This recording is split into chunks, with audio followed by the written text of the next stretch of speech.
Presidente República José Ramos Horta nomea Gaspar Afonso mudar assessor principal assunto social ba Presidente República.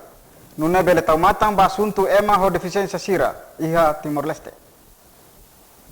Iha mandato Presidente da República José Ramos Horta badarua primeira vez ema ho deficiência sai assessor principal ba Presidente.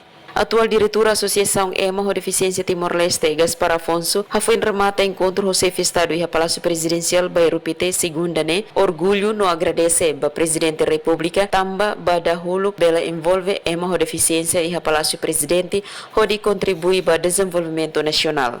Nebe orgulho, agradece, mas que escola Siracoto, mas Presidente Bolo não é assessor,